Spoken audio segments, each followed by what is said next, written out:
Best of all, the same kings are clearly seen to be equally generous to Hindu and Buddhists. King Mahipala I of the 11th century is described in his copperplate inscription as Parama Sangata, respectful to the Buddha. An inscription of the king also shows that he was a follower of the Shaiva ascetic Vanavasi. Other inscriptions state that he patronized Shaiva ascetics and donated a vast monastery for them. I think one of the things that's clear is that these things were not considered as mutually exclusive, and that's where certainly I think we're dealing with a situation in which it was not considered inappropriate or odd or awkward in any way if a ruler or a queen or a princess, or I would say even an ordinary person, gave a gift, made a pious gift to Buddhist monastery, and at the same time made a gift towards building a Brahminical temple. So this does tell us a great deal about religious boundaries being relatively fluid in those times. And certainly I think the fact that we find this kind of phenomenon surprising at all is because we are looking at the ancient past through the eyes of the present and from the point of view of clearly defined, mutually exclusive religious boundaries. In this gallery there are sculptures from Bihar and Bengal from about the 8th century up to the 12th century, and on one side of the room are Buddhist sculptures and the other are Hindu. And there's every reason to think that the same workshops and perhaps even the same artists were creating these either for Buddhist use or for Hindu use. And I also think it's perfectly possible that some of the patrons were commissioning Buddhist images for certain occasions and Hindu images for other occasions. It makes me think that there's a reminder here for us that certainly historically there's absolutely no necessity that people of different religions can't live together as good neighbors and collaborators in their work as well.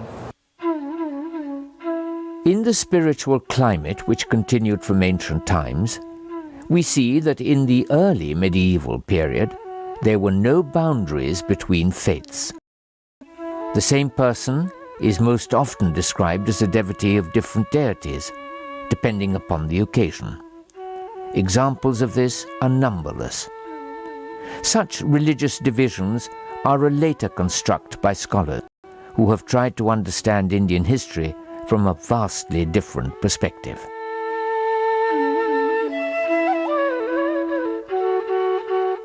The Valley of Kashmir was one of the great centers of Buddhist and Hindu philosophy.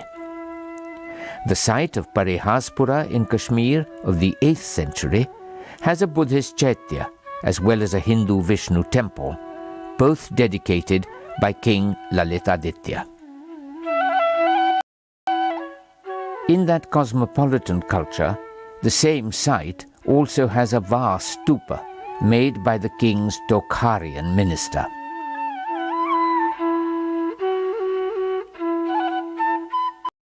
There is a vast body of mural paintings surviving in the Indian Himalaya and western Tibet, which were made in the 11th and 12th centuries by Kashmiri painters. These are the only surviving visual record of the culture of Kashmir in that period. As the paintings show, temples to the Hindu deity Balarama could also have a shrine to the Buddhist deity Green Tara.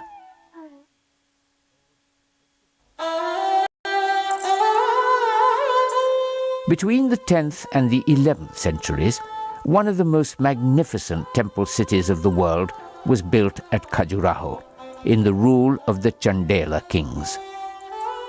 We find here, side by side, magnificent Hindu and Jaina temples. Best of all, we find a profusion of Hindu deities made on the walls of the Jaina temples. Here again, there was no barrier between the faiths.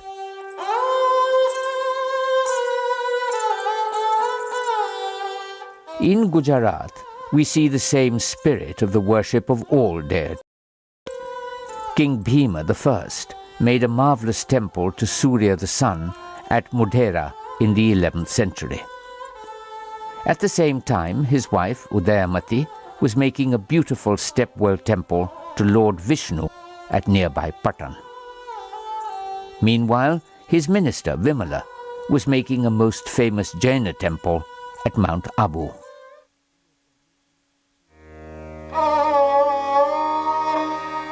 Akbar was the greatest king of the Turco-Mongol Mughal dynasty that invaded India and ruled from the year 1526 onwards. He was an able conqueror and administrator who spread Mughal rule to many distant corners of India. He was Muslim. However, true to the spirit of the land, he did not impose his faith on the people. Some of his closest confidants, ministers, and advisors were Hindu. The artists of Akbar's court remain famous till today. 17 such painters received special titles of preeminent king. Of them, 13 were Hindus.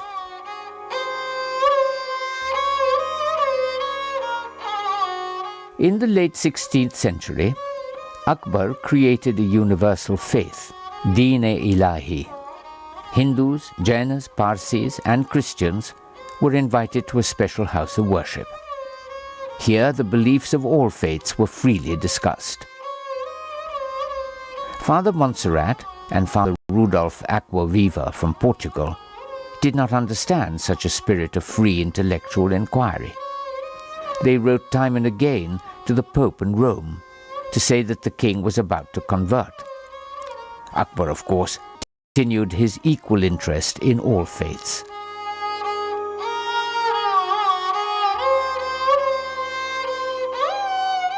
In his rule, the Hindu epics, Ramayana and Mahabharata, were translated into Persian. Magnificent illustrated manuscripts of these translations were produced by his court painters.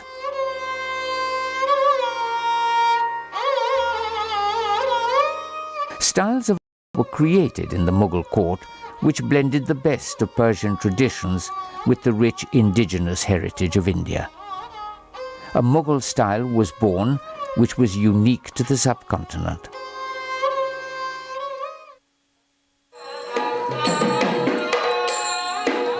In the medieval period, the spirit of bhakti swept through India.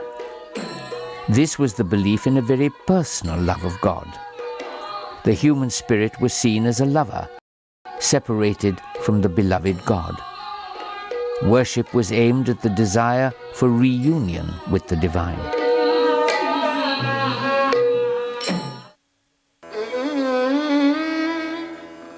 By the end of the 15th century, 5 sultanates had been established in the Deccan. The sultans included a descendant of the Ottoman dynasty of Istanbul and a Turkman prince who had taken refuge in India. These sultans were Shia Muslims and close allies of the Safavid rulers of Persia. In their rule, numerous Sufis came here from Persia and found a fertile ground for their ideas to flower. Both Bhakti and Sufism believed in a personalized love of God. It was a heady mixture, the ecstasy of the Bhakti movement and the mystical dreams of the Sufis. The Sufi. The result was a deeply spiritual culture. Akbar's contemporary, Sultan Ibrahim Adil Shah II of Bijapur, was another great philosopher king. Though born a Muslim, he wore a necklace of Rudraksha beads in the manner of a Hindu ascetic. In his autobiography, the Sultan says that he is the son of Ganesha, the Hindu deity. Such was the heady spirit of the cosmopolitan culture of the Deccan in that time.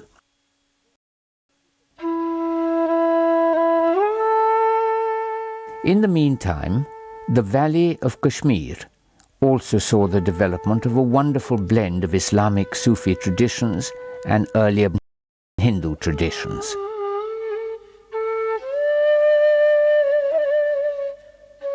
The great Kashmiri saint and poetess Lal Ded of the 14th century influenced Kashmiri thought for all time to come. Hers was a message of all-embracing love. She sang, "Shiva lives everywhere. Do not divide Hindu and Muslim." Hers was a synthesis of mystical Shaivism and Islamic Sufism. She was loved by Muslims and Hindus and was known as Lal Ded, Mother Lala.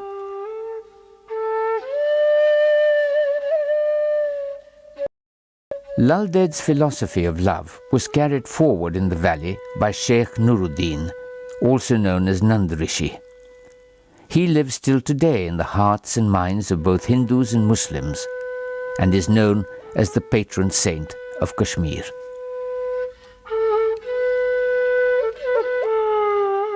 Love for Nuruddin was not only a mystical union with God, but an active and sympathetic attitude towards all living creatures. He advocated vegetarianism and taught the equality of all living beings.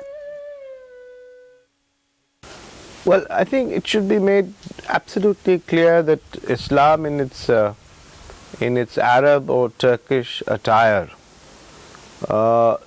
did not really exist in any part of India, Kashmir included. I think Muslim societies that were developed, that were created in this country, Muslim communities that developed in this country, very quickly adapted themselves to local conditions.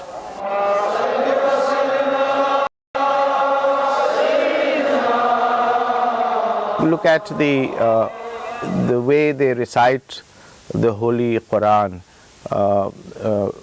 say at the Hazrat Bal Mosque, and I've heard it at least, and it's very different from the way we recite the Quran. I suspect, and I stand corrected, that their style of recitation of the Holy Quran is very similar to the prayers of the Buddhists.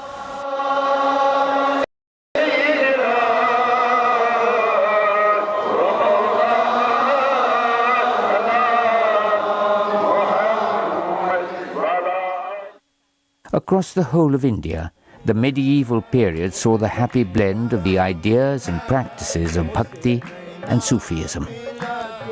This truly continued the ancient cosmopolitan traditions of India.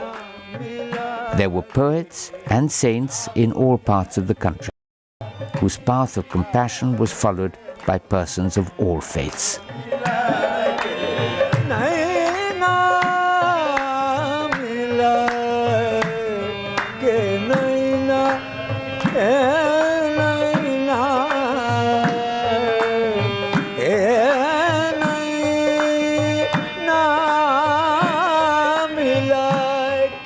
As in ancient times, art, poetry, and music to be means for the transportation of the self, a means to elevate ourselves, to take us far from the cares and confusions of the material world, to a place of peace and oneness with the divine.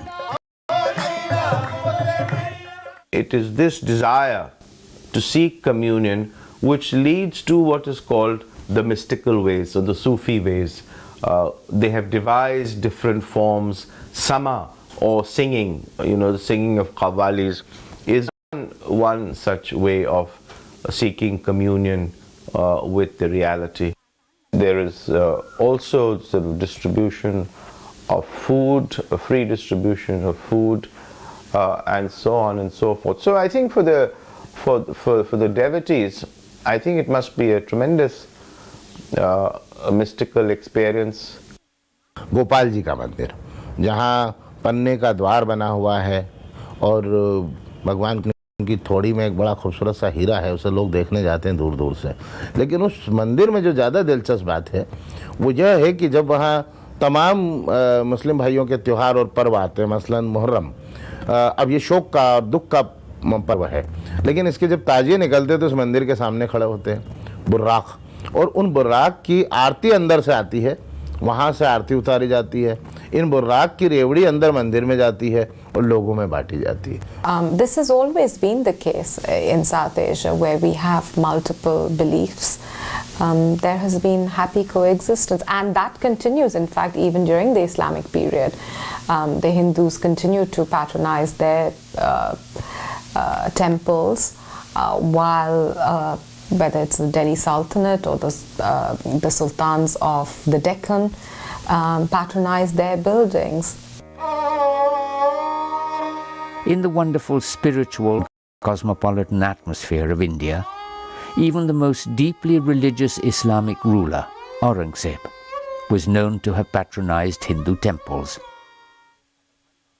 Ujjaini में जो महाकाली मंदिर है, जिसके नाम से उज्जैनी को सारी दुनिया में जाना जाता है, इस मंदिर में घी के दिए जो जलाए जाते हैं वो बरसों बरस मुग़ल बादशाहों की तरफ से आते थे, और उसके प्रमाण में आज भी औरंगजेब की दी हुई सनद मौजूद है, आलमगीर की हुई सनद मौजूद है, जो महाकालेश्वर मंदिर में घी के दिए जलाने के लिए 4 सेर घी भेजा करते थे। Our assessment of the past is colored by our contemporary experiences. Very often we apply our standards of judgment in assessing medieval societies. I think we should stay clear of that trap.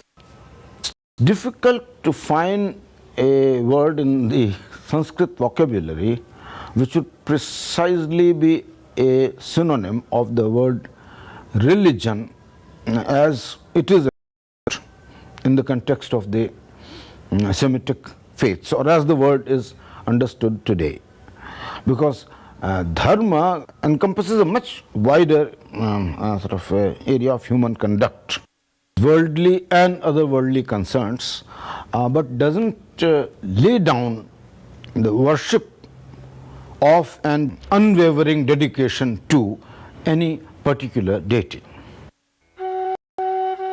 In fact, the word Hindu did not exist in the Indian languages. It was used by the people to the northwest of India to mean those living beyond the river Indus.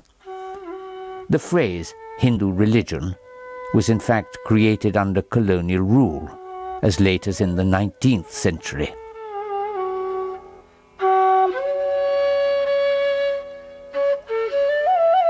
India's is an ancient spiritual culture with a most compassionate view of the whole of creation. A vision which values the air we breathe and every plant and insect in creation. Surely there's a deal for us to learn from this ancient culture of love for all that there is.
heart of India lies a state with great valleys, high mountains, deep gorges and rich flora. This is the vibrant hill state of Nagaland. Start your Nagaland journey from Kohima, the capital city. Situated at the southern of the state, it has a number of sites that are worth visiting.